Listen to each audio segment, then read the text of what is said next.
Hi everyone, today I want to talk about crafting in Path of Exile 2. The launch is around the corner and we don't really have the full picture yet about what is actually available and how exactly will it all work, but we have a pretty good understanding based on what we have seen so far, the currencies that exist in the game that are useful for crafting, and just how the system works overall. So I aim to give you a bit of an overview here and hopefully a better understanding so that you can use the tools available to you better when the game launches. So first things first, there are 4 different rarities in this game. You can see them here. There are white, blue, yellow, and the orange items.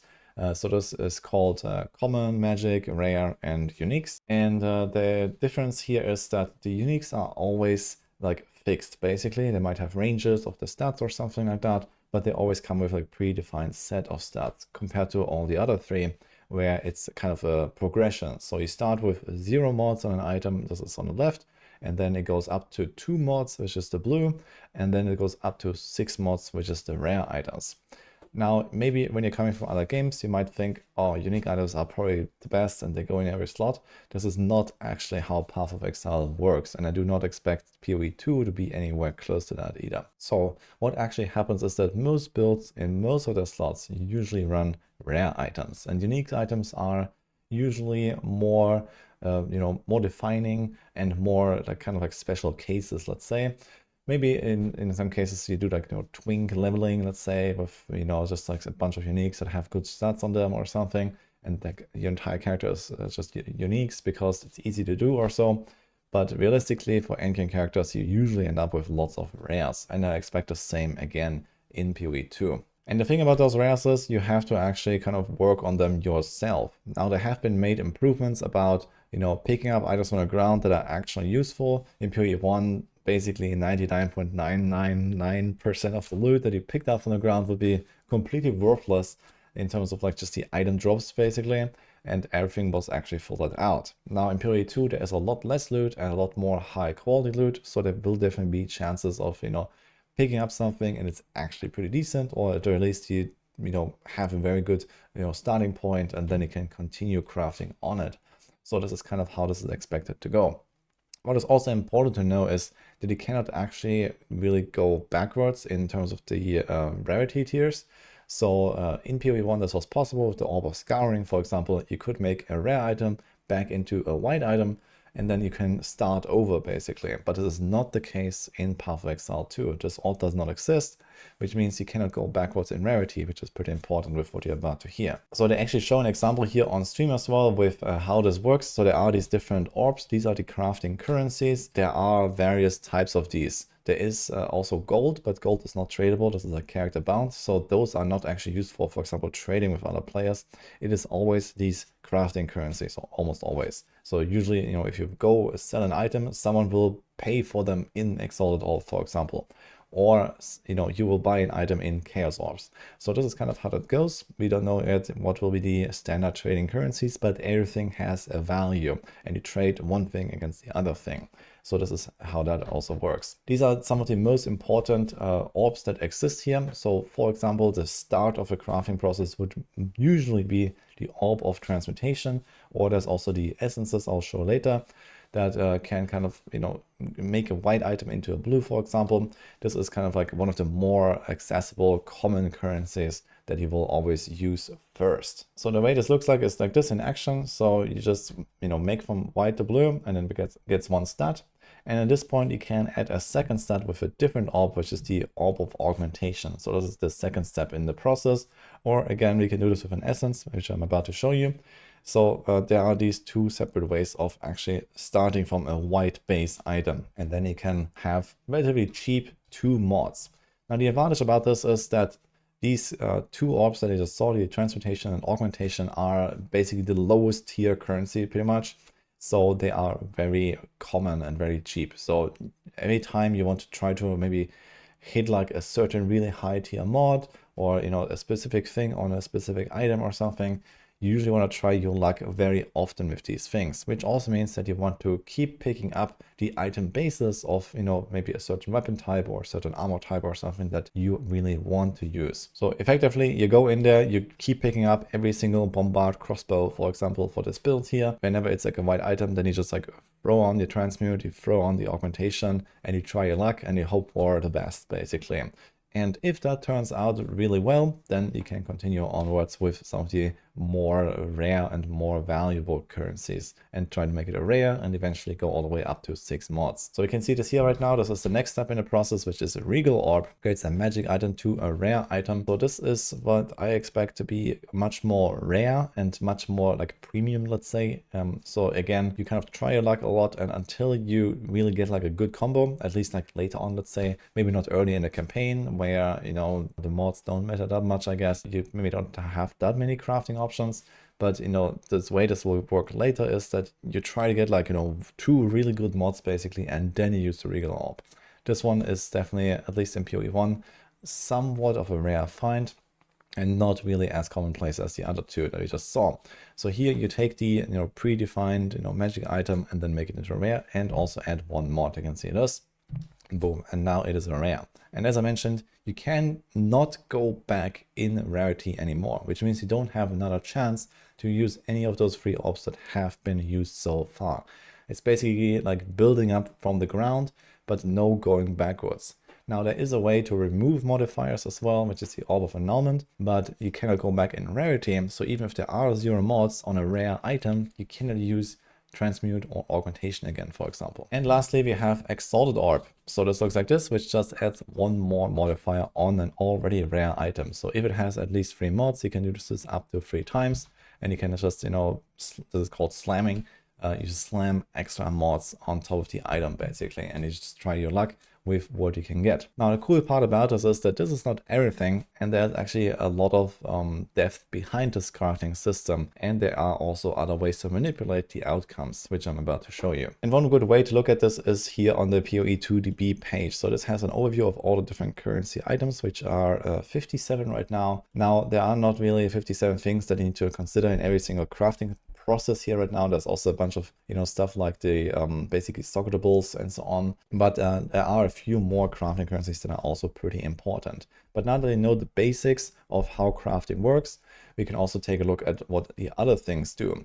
So another very important currency here is the Chaos Orb. So you can see this. This is like a very standard currency in PoE 1, and I expect it to be again in PoE 2. But either way, this is what it does. It removes 1 random modifier and augments a rare item with a new modifier. So it does 2 things at the same time, and the intention behind this seems to be that you actually use this relatively frequently to kind of try your luck on an item that you are, you know, kind of working on, or maybe you picked up a rare and it seems pretty decent, but it has like this, you know, 1 or 2 things missing. Then this is the Chaos Orb. It basically does 2 orbs at the same step, but it will probably be much more common drop. So it's like, you know, less valuable than, for example, an Exalted Orb or the Orb of Annulment. So we have that here. This is this one here. So this removes a modifier from an item. So there's Exalted, which adds, there's Annulment, which removes, and there's Chaos that does both at the same time. So the Chaos one is just supposed to be like the much more common one basically, and the others a bit more rare. So especially this here,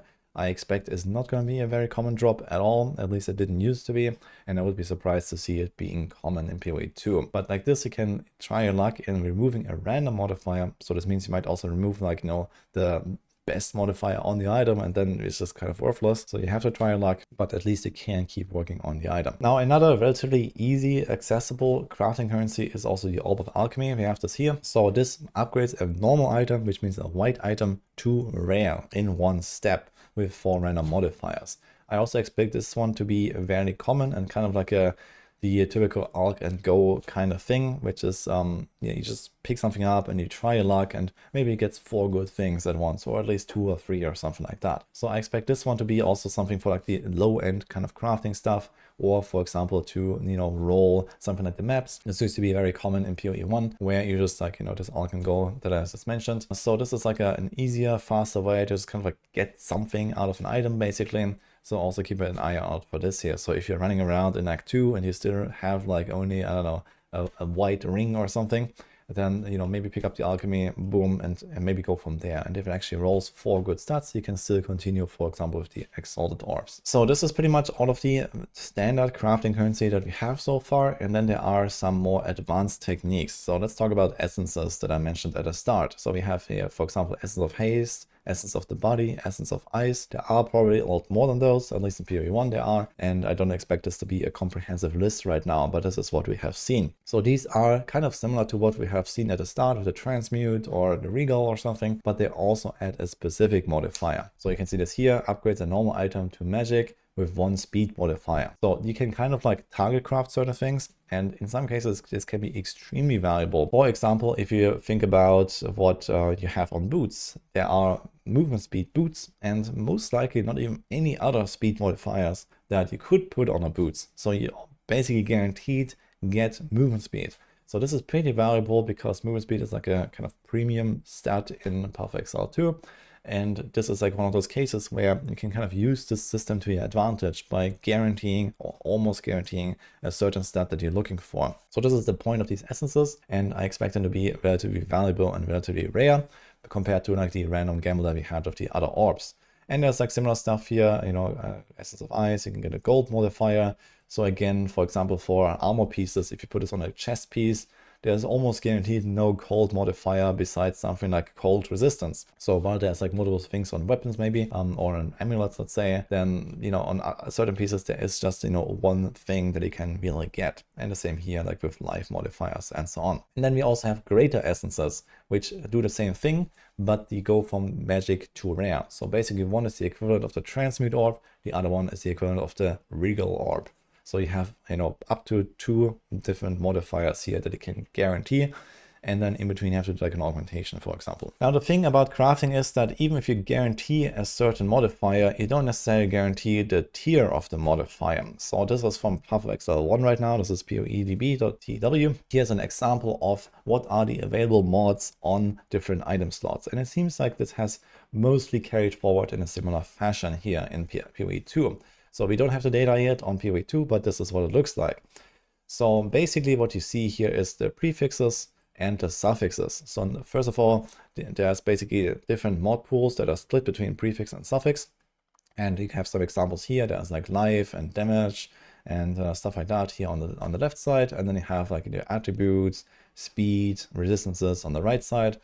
I'm not sure if this is exactly the same distribution in PoE 2. But there are generally certain categories of stats. So you can't just have a ring that has, you know, 5 different resistances or something like that. This is not possible. Instead, you have like always like a little bit of this and a little of this, and you can have up to 3 of each side. Another thing to know here is also that there are weights on those tiers. So you see this here, this is the red numbers. So basically, if you use, let's say, an Orb of Transmutation, where you get any random modifier on an item, then it will roll anything in this weight, basically. So basically, first of all, you roll which stat will it be. For example, there is, you know, 4,000 weight on 62,000 total. So this would mean something like a 6.4% chance for increased rarity to show up here. Or likewise, for example, here of the maximum life, there's a 12.8% chance. So you always have to divide the weight of the stat by the total weight of how many stats are there and like how much weight is there in total, basically. And then it also rolls the tier. So it looks like this. So in this case, for example, there is an equal weight for each tier of the mod. So we see this here. So this is a total of 8,000 for the entire stat, and then it has a 1,000 each. So there's 8 different entries.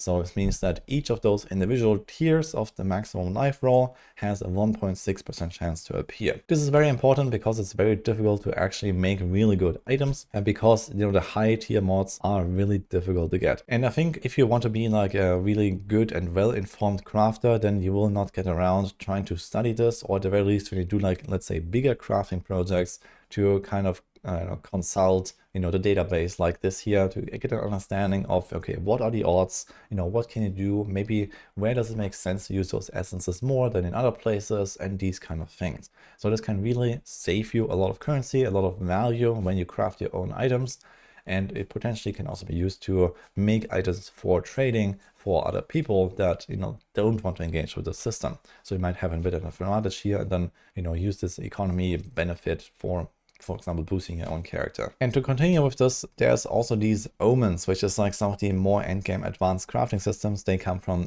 Ritual, so this is one of the endgame systems, and we also have 3 examples of these already. Effectively, what they do is they alter certain other crafting currencies to do a special thing. So you have actually a bit more, you know, like a fine-tuning and a bit more like control over what is actually happening instead of having purely random results. So we see this here, Omen of Dextral Annulment, for example. While this item is in your inventory, your next Orb of Annulment will remove only suffix modifiers. So this is a really powerful item because now you can actually make the odds way more in your favor. So you have to kind of click on this thing, then click on the annulment, and then you click on the item. If there's, you know, like a certain suffix on the item, maybe there's only one suffix on the item, you can actually guarantee to remove that if it's a really bad mod, and then, for example, start adding more stuff again. And there will probably be lots of these different combinations that we can do. This is only 3 that we see so far, and there will, I guess, probably be like a dozen or 2 of them that actually allow us to have these different outcomes here.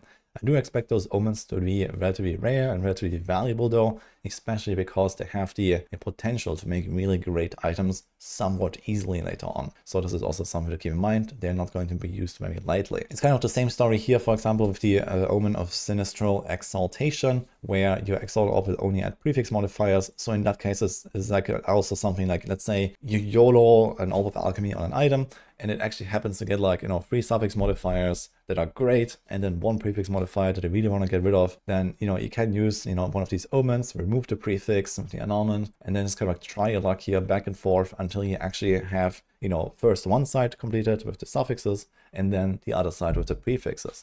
And there might be other stuff where, maybe you can do also other outcome influences here. And that kind of covers like most of the stuff that we have so far. There are some more things like quality, but right now we can't really say that much about it. At least in some cases we don't really know too much about it. But yeah, basically this is another step in the crafting process that is somewhat disconnected from all the things I just explained. Usually this is something that you just kind of do and don't really think much about. So for example, quality on an armor piece might mean that the armor gives you a bit more armor, or quality on a weapon means that the weapon gives you like a little more damage. So this is usually something very accessible and not really too complicated. And then there's also like special types of quality. For example, you have catalysts. This is also part of the endgame systems where you can actually, for example, on a ring or amulet, enhance certain modifiers as quality. So we see this here with the flash catalyst. So when you have a life roll on a ring, then you can increase that life roll instead of, for example, the basic stat of the item. There are 2 more crafting currencies that I want to talk about though, real quick, which is the Orb of Chance, which is kind of what it says. So this is just kind of the random gamble. So these are usually relatively like worthless, I guess, because you don't have much control over what actually comes out of it, or you just kind of get something.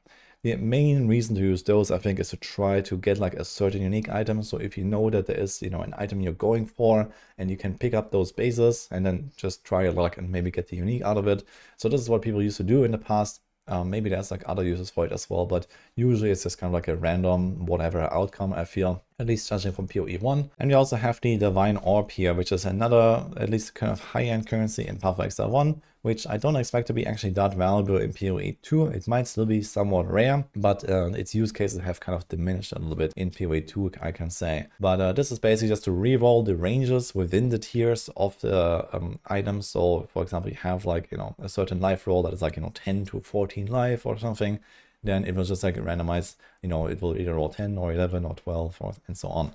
But it doesn't like change the tiers on the stats. So it doesn't go from like a 10 to 14 roll to suddenly a 15 to 20 roll, for example. And lastly, we have the Vaal Orb. So this is a more interesting one here, where basically at the very end of your crafting process, if your item is done, and you have an alternative item to maybe use in case something bad happens, you can use the Vaal Orb. So Vaal Orb is basically adding the corruption tag to the item, which means that you can no longer modify that item any further. So you can't go back and then, add or remove any mods. And Vaal Orb is the last step basically, but it can have pretty powerful outcomes. So for example, it can add an extra socket on some items. So then you can get free extra power basically, but it also has downsides, like either it does nothing, or it can like reroll some of the mods on the item randomly. So if you have a great item that has 5 or 6 good stats and then use the Vaal Orb, it might actually reroll half of them. And well, if they don't turn out really good, which is likely, then the item is effectively bricked. So this is another term you should remember here. So in some cases, this Vaal Orb can be actually beneficial as well. If you have an item that is like somewhat mediocre, you throw it on there and either it gets an extra socket and you use the extra power, or it even rerolls some of the bad mods into good mods. That can also happen. But realistically, this is, kind of like a tool that can be used either on the lower end of the crafting or on the higher end, and maybe anywhere in between. So if you have enough Vaal Orbs at least, then I guess feel free to use them, but you also have to remember that potentially an item might not be useful afterwards. And before we finish, I also want to show you this Reddit post here. So someone has actually compiled basically all of the information I have just described into like a nice little cheat sheet overview. So this can maybe help you to kind of like keep those things memorized. I will link this down in the description. It's a very good overview that kind of like shows how things are working, at least with the start of early access. And you can kind of like, maybe fill in some gaps in, your memory or something like that when you check this out. In any case, that was my introduction to crafting in Path of Exile 2. Keep in mind, this is all ahead of early access launch, so we don't know exactly, all the details about the mods and the drop rates and when certain things even get accessible and so on. This is kind of how everything is going to work. So with this knowledge, you will be able to go in and make your items and make reasonably informed decisions. As I said, keep in mind that, when eventually we get like data mine or we get like, these databases or something like that, there is a lot of value in like, at least trying to take a look here, especially in like late game crafting projects. For the start, for the campaign, I guess you don't have to think too hard about it. Just kind of use the currency. And yet it seems intended to actually use stuff like chaos orbs, transmutes, even exalted orbs pretty frequently throughout the campaign. So use that, make your items better, and don't think too much about it when you get started. And then in the late game, you want to kind of, go for the bigger projects later on, I guess, and try to make really great stuff. So with that, I hope this helps you when you get started. I think it's going to be really fun to experiment with like the crafting even early on. So I'm very excited to see how this will go. And if this helps you, leave a like. Otherwise, I'll see you guys next time.